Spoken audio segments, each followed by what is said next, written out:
صلى عليك الرحمن۔ ناظرین کرام، قربانی دراصل دو طرح کی ہوتی ہے۔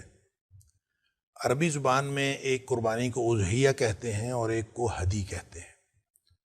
ہمارے اردو زبان میں چونکہ قربانی بس ایک قربانی ہے اور اسی لفظ کو مختلف جگہوں پہ جو ایثار ہے اس کو بھی قربانی کہہ دیا جاتا ہے، اور کسی بھی طرح کی قربانی، اور کوئی شخص جو ہے حاجی جو قربانی کرتا ہے وہ بھی قربانی ہے، اور جو غیر حاجی کرتا ہے وہ بھی قربانی ہے۔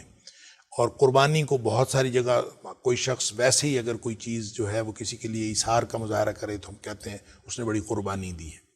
لیکن عربی زبان جو ہے وہ اردو زبان کی طرح بہت محدود زبان نہیں ہے۔ عربی زبان بہت وسیع زبان ہے، اس میں ہر عمل کے لیے بالعموم مختلف الفاظ موجود ہوتے ہیں۔ تو یہ قربانی جو حاجی کرتا ہے وہ ہدی ہے، اور جو غیر حاجی کرتا ہے وہ اضحیہ ہے۔ بعض لوگ یہ کنفیوژن کریٹ کرتے ہیں کہ جو قربانی ہے وہ صرف حاجی نے کرنی ہوتی ہے، غیر حاجی نے نہیں کرنی ہوتی۔ حضرت انس رضی اللہ تعالیٰ عنہ فرماتے ہیں نبی اکرم صلی اللہ علیہ وسلم 10 سال مدینہ منورہ میں رہے، اور ہر سال آپ اضحیہ یعنی قربانی فرماتے رہے۔ اور جب نبی پاک صلی اللہ علیہ وسلم نے ایک حج فرمایا، پہلا اور آخری، اس میں تو نبی کریم صلی اللہ علیہ وسلم نے 100 اونٹ قربان کیے تھے، اللہ اکبر، جو ہدی میں کیے تھے۔ وہاں تو 2 مینڈھے کرتے تھے، مدینہ منورہ میں تو عام طور پہ نبی پاک صلی اللہ علیہ وسلم کا معمول یہ تھا کہ آپ 2 مینڈھے قربان کرتے تھے۔ جب آپ حج کے لیے آئے تو آپ نے 100 اونٹ قربان کیے، اس میں سے 63 اونٹ نبی کریم صلی اللہ علیہ وسلم نے خود اپنے ہاتھ سے ذبح فرمائے۔ اور پھر اس کے بعد جب باقی کے حضرت علی رضی اللہ تعالیٰ عنہ کو فرما دیا کہ انہوں نے کیے، اور جب سارے اونٹ ذبح ہو گئے تو نبی کریم صلی اللہ علیہ وسلم نے فرمایا کہ ہر اونٹ میں سے ایک بوٹی لے کے ہنڈیا بنائی جائے، اور پھر نبی پاک صلی اللہ علیہ وسلم نے اس ہنڈیا میں سے خود گوشت کھایا بھی اور شوربہ بھی پیا۔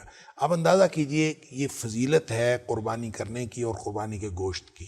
لہٰذا ہر وہ شخص جو صاحب استطاعت ہے جو قربانی کر سکتا ہے، دیکھیں اس کے لیے وہ استطاعت، یعنی عام طور پہ لوگ کہتے ہیں جو زکوٰۃ کے نصاب کو پہنچتا ہو وہ قربانی کرے، زکوٰۃ کے نصاب کے ساتھ اس کا کوئی تعلق نہیں ہے۔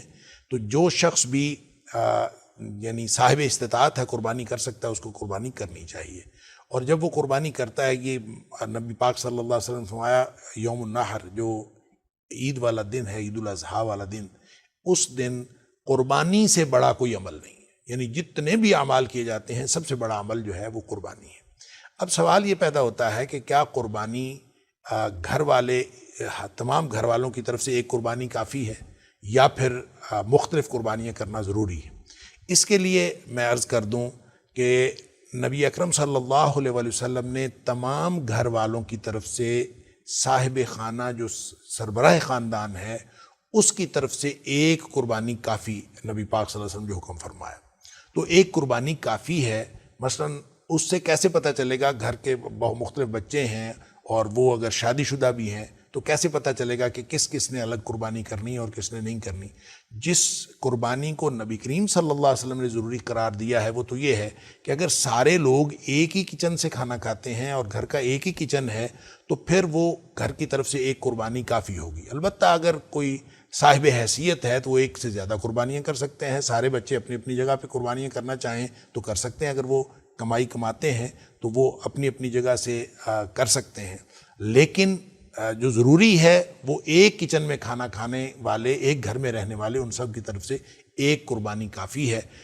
باقی جو لوگوں کو اللہ تعالیٰ نے بہت لوگ جو ہیں وہ ایک ہی شخص 2 قربانیاں کر دیتا ہے، 3 قربانیاں کر دیتا ہے، وہ اس کی مرضی ہے۔ تو جو ایک سے زیادہ اگر کوئی شخص کرنا چاہے، لیکن ضروری یہ ہے کہ وہ ایک قربانی ضرور کرے۔ اور اگر بچے شادی شدہ ہو کے الگ کچن میں اور الگ گھر میں رہ رہے ہیں تو ان کی طرف سے بھی الگ قربانی ضروری ہے۔ والسلام علیکم ورحمۃ اللہ وبرکاتہ۔